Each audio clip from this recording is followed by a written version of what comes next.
Welcome to another episode of the Caregiver Cup podcast. It's Kathy Vannon Hoovel here. Thank you for joining the podcast episode today. I want to talk today in this episode about preparing for the stem cell transplant process. And it's been just about a year right now, a year ago, that my husband was starting the process. And I was actually starting to become that caregiver for that stem cell transplant patient. And now that the dust has settled, I really wanted to share my journey with you in a series of podcast episodes and also on YouTube here today, because there were so many things that we faced as a couple together, but also as a caregiver. I faced so many challenges and obstacles and lessons learned and tried to figure out things. And so today I want to get into that preparation stage and just skim the surface. So if you are a stem cell transplant caregiver, or if I narrow it down and niche it down a little bit more, it's a bone marrow transplant that he actually had. They extracted his bone marrow, reharvested it, and then put it back in for my spouse. He did not have a donor, but even either way, if you are in that transplant process, this episode probably will help you if you're going through it right now, or if you are have something coming up in the future. But don't fret if you are not even in this avenue. There are things in this episode that are going to help you to become a better caregiver, to become a better advocate, to really go ahead and look at what you can do and how you can go ahead and get scrappy and creative and start making hacks. And so let me jump in then to today's episode of the Caregiver Cup podcast. And so I'm going to start out today by I'm going to kind of share like the story first. So the holidays were a big blur back in 2021, and I seriously don't remember a lot about the holidays because I blocked a lot of it out because I was so distracted and so focused on my husband's stem cell transplant. So November and December of 2021 were a big blur. Dennis, my spouse, had his 3-month scan, and it was November, and it was really to check to see if his chemotherapy from earlier in the year was still in remission, or his cancer was in remission and that chemotherapy worked. And what they found was new growths. And so he had non-Hodgkin's lymphoma for almost 4 years from that date. And so, but they weren't sure of where we were at and making sure it wasn't something else, because the growth showed up in the lymph nodes and other avenues. And so through discussion, we all made the decision to go have a biopsy to really hone in on what type of non-Hodgkin's or type of cancer we were dealing with. And we found out that he had, in addition to non-Hodgkin's, the biopsy showed Hodgkin's as well. And so they were fighting against each other. And so the local oncologist, or my husband's oncologist, had said, we need to go ahead and move you now to the next process, which is a stem cell transplant. And we've had this discussion in the last chemotherapy, because they had said if it comes back, we have to look for other alternatives.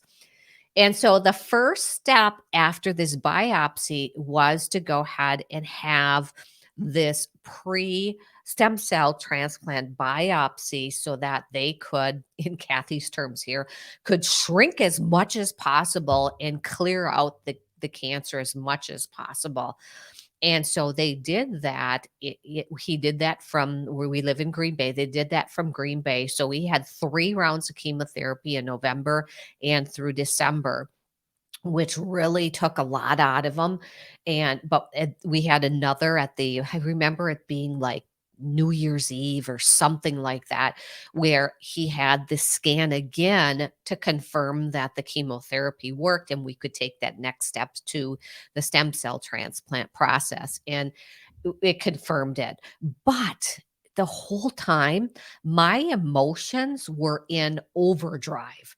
They were in overdrive because I could not focus on the present. I was continually focusing on what does all this mean and how does this all work? But as the chemotherapy progressed in those few months, most importantly, that bugged me the most were all of the unknowns. And I don't know if you're anything like me, you can't control anything. And so those unknowns just drive you crazy. As I went through the motions of the holidays, and I truly want to say, went through the motions of the holidays, I kept obsessing over the fact that January was when our lives were going to change and things weren't going to be normal, nor were they the last few months. But this was a total shift. We had to go be away from home in Milwaukee, Wisconsin. We live in Green Bay, so it's about 150 miles or so, for weeks or months, depending on how the procedure went. And my list of questions were becoming bigger and bigger and bigger. And if you're listening or on, I'm stretching my arms out. So I had a lot as the days got closer. And so for me, this caregiver stress was just becoming the worst. It was so high that I believe I worked myself up to the point that in the beginning of January, I got influenza A, which wasn't a good thing because I eventually exposed it to my spouse. And I had influenza A, but because the caregiver stress was constant worry to the point that I wasn't sleeping at night. I was actually obsessing with my phone and trying to figure out everything and what it all meant and how does it all work. And then there was the fear of not understanding the actual transplant, not understanding the risk. Where will we stay? Will we have enough money to cover all of this? Will insurance cover it? Or will I even got to the point where the worry got me telling myself the untruth. Like, for example, we're going to lose our house. And I was obsessively worried. And then I was so impatient with the process and the lack of information for the caregiver. It's almost like you got to take one step at a time and just be patient and wait, and take another step at a time and be patient and wait. And for me, I'm such a high achiever that I could not stand it. And so I put at the bottom of the screen here that if you want to read more about caregiver stress and burnout and fatigue and how it affects you physically and mentally, you can go to my site at kathylvan.com/caregiver stress and read the symptoms. And I pretty much said yes to almost all of the symptoms. Finally, the chemotherapy was done. And like I said before, it was time for the PET scan. And as the local oncologist gave us the good news that the chemo did its job and we could progress then to the transplant consultation, not even the procedure yet, they scheduled the appointment for us. And what drives me crazy is we had to wait another week.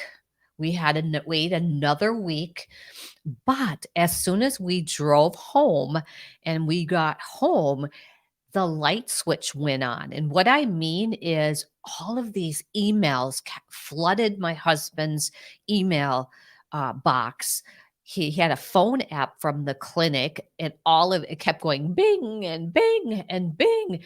And so they were flooding him with the appointments, all of the appointments, lab work for like the next 2 months, surgeries, like, there was a surgery for his port removal, and then they had to put another, device in, pulmonary testing, EKGs, and it was really to the point where it was like, "Okay, we still have to wait a week, so what does all this mean?" And then the next day, a carrier came to the door and handed us this box, which it was a 2-inch binder with 20 tabs in it that had all of the information about this process. And here I wanted all the information, but instead of feeling relieved that I had all this information and these appointments scheduled and all this stuff to read, I felt totally confused and even more overwhelmed than I was before. And so What I did after I took a deep breath is I emailed, because on there at the front page, they had this the name of the transplant coordinator, and so I emailed her. Her name is Jeannie. I emailed her and asked her if I could ask some questions because I was totally overwhelmed and confused. I was going to say over confused and underwhelmed, but if that was the wrong way to say it, but overwhelmed and confused. I shared that I didn't understand the difference between the oncologist said a stem cell transplant, but then the binder said a bone marrow transplant. What is the difference? And there really isn't much of a difference. So, where would we stay? And would the insurance cover it? And what's the approval process? And what's our out of pocket expenses? And just to name a few. And she was so receptive and open to answering my questions. I pretty much emailed her daily. And at the end of the day, she would respond to my questions. The day then was here that we had to make the drive of 120 miles to the consultation with the transplant doctor. Again, we really didn't know what the purpose was, and I didn't ask. I should have asked. That was one of the questions I should have asked, and we didn't ask. And again, we were on our way then and driving with, like, what is this all about? What's happening and how does this work and all of this stuff? And so instead of freaking out and getting more overwhelmed, my husband and I, as we drove, we brainstormed questions of what are the main, maybe top 5 or 6 questions that we need to get answered during this time. Because when you're talking about a specialist and a doctor, you get what, maybe a 15-minute window, and that's pretty much it. And so you have to go in somewhat prepared. And so we brainstorm questions like, how will the transplant work? What is the success rate of the transplant? What are the risks? And what is, like, the timeline for everything, for it to go, like the timeline if it went well, if everything went really well and there was no complications, and then what's the timeline if there were complications. So we went in with those 4 or 5 questions for sure that we had to ask. And then anything above and beyond that was a win. Well, what was really nice is when we got there, guess who came into the room with before the doctor came in? It was the transplant coordinator.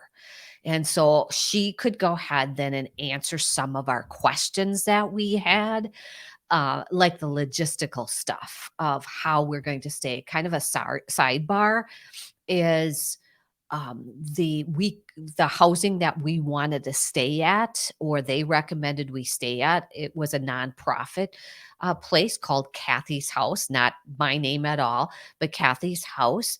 And that required a referral from the doctor. And then once the referral was accepted, then they would determine if they have room for us. So another waiting game. But so that was good. We got some of our questions answered, and then the doctor came in and we got some more answered. But we were driving home, and we still, as much as they shared the information with us, we still didn't know, because now they said he is approved by the doctor, and he can say yes, he's a candidate for the stem cell transplant. Now all this other stuff has to be done.